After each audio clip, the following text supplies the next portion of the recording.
네, 안녕하세요. 자, 이번 시간부터 이제 행정학의 본론이죠. 우리가 이제 지난 시간까지 예비학습부를 봤었죠. 여기에서 이제 뭐 국가 성격이 어떻게 이제 변천되어 왔다 이런 내용을 봤는데, 이제 그렇게 했던 가장 중요한 이유 중에 하나는 행정이라는 개념이 딱 고정된 개념이 아니라는 얘기죠. 그래서 행정의 개념이란 건 시대나 상황에 따라서 다르다 이런 얘기죠. 그래서 각 시대별로 행정 개념이 이제 달리 변천해 왔는데 그것이 그 시대별로 어떻게 적용되고 있냐라는 부분에 대해서 자 이제부터 이제 살펴봅니다. 개념 규정이 첫째 보면 다양성이라고 나와 있어요. 그래서 행정 개념을 역사적으로 볼 것이냐, 또 권력 분립을 전제로 볼 것이냐, 그다음 그 수행한 기능에 따라서 볼 것이냐 이런 여러 가지 개념이 있어요. 근데 사실은 중요한 것은 그게 중요한 건 아닌 것 같아요. 어차피 이건 여러분들이 공부가 이제 진행되면 나중에 자연적으로 알게 돼요. 그래서 여기서는 개념 좀 편하게 좀 내려놓고 나서 그 다음에 2차적으로 좀 들어갈게요.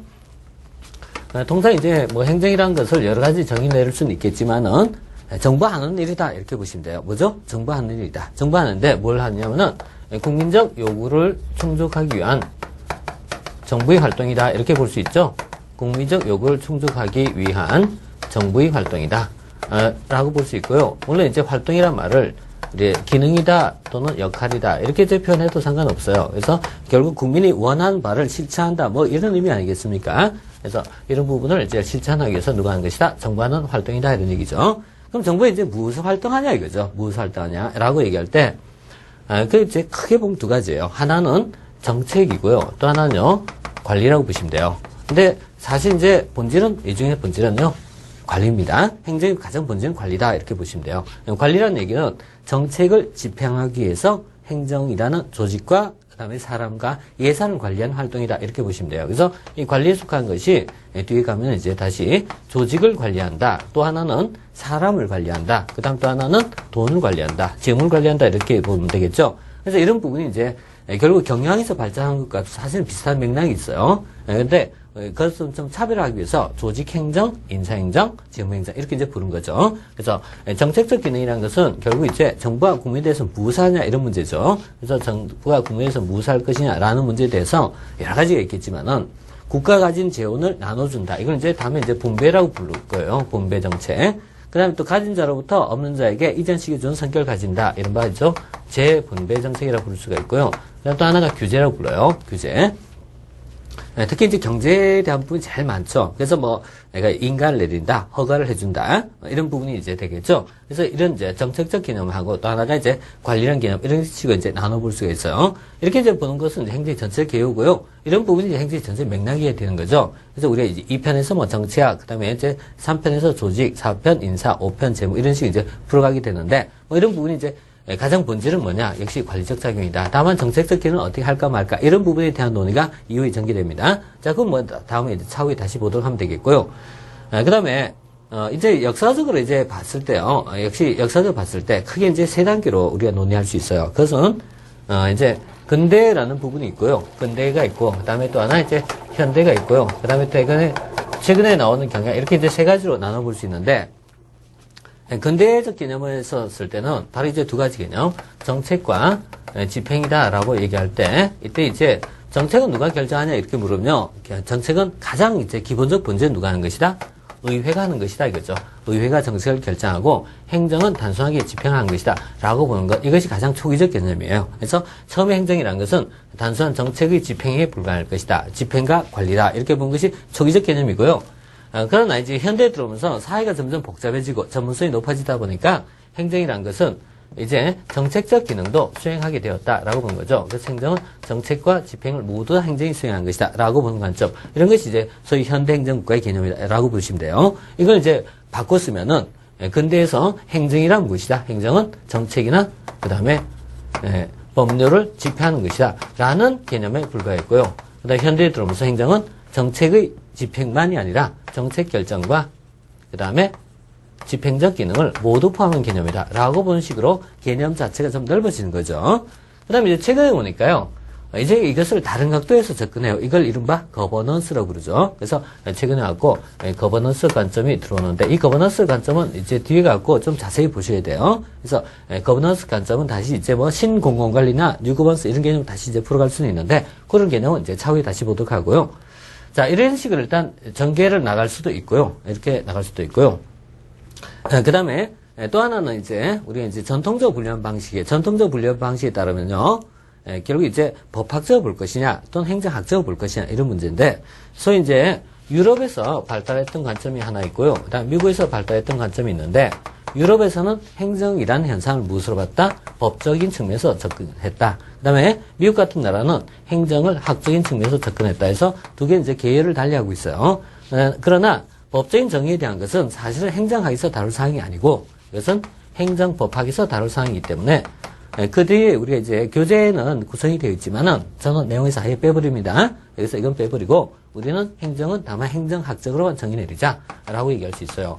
그렇게 보면은 행정학은 결국 있죠. 미국을 중심으로 이루어진 것은 사실이다. 그래서 초기에는 미국적인 어떤 사상, 배경 이런 것이 중요해요. 그러나 80년대 이후에 최근 들어온 현대행정학은 반드시 있죠. 미국만의 이론은 절대 아닙니다. 그래서 초기에 우리가 행정을 접근할 때는 미국적 이론이 사실 많이 들어와요. 그러나 이제 현대에 들어와서는, 최근에 와서는 좀 어떻게 보면 좀 다국적화되어 있다. 좀 넓게 볼 수 있다. 이렇게 보실 수가 있어요. 자, 그러면은 이후에는 이제 이런 내용 이제 다 제외하고요. 미국을 중심으로 해서 논했던 소위 이제 행정학적 개념정이죠.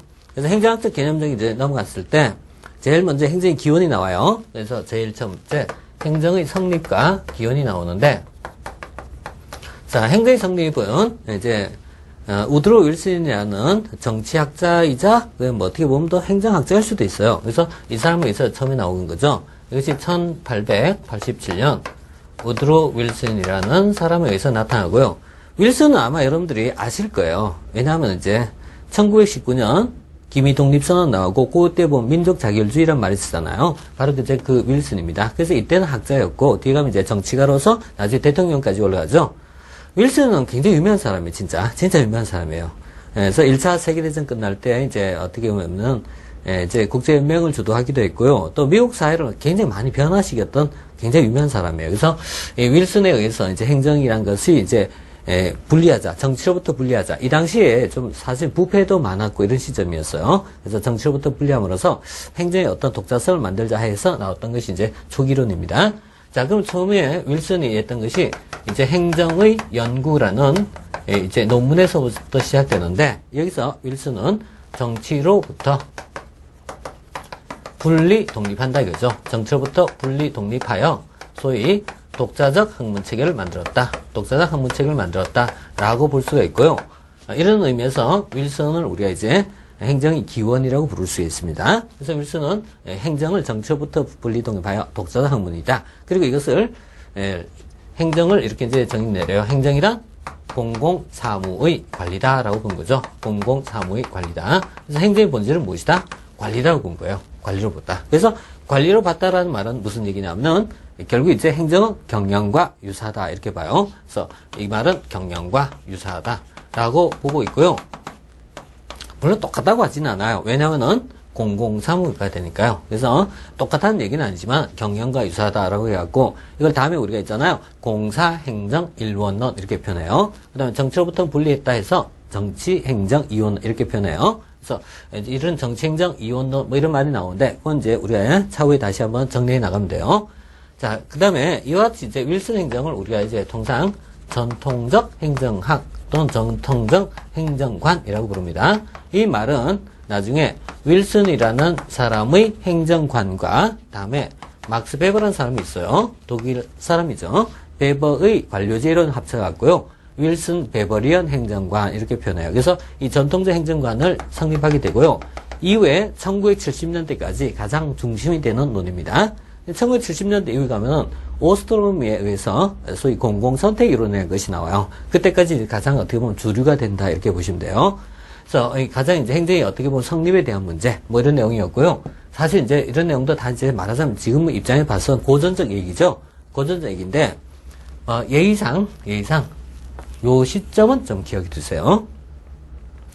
이후에 가면은 행정학에서 연대 절대 안 묻습니다. 행정은 역사가 아니거든요. 절대 안 물어요. 그 다음에 학자에 대한 부분도요. 사실 많이 등장해요.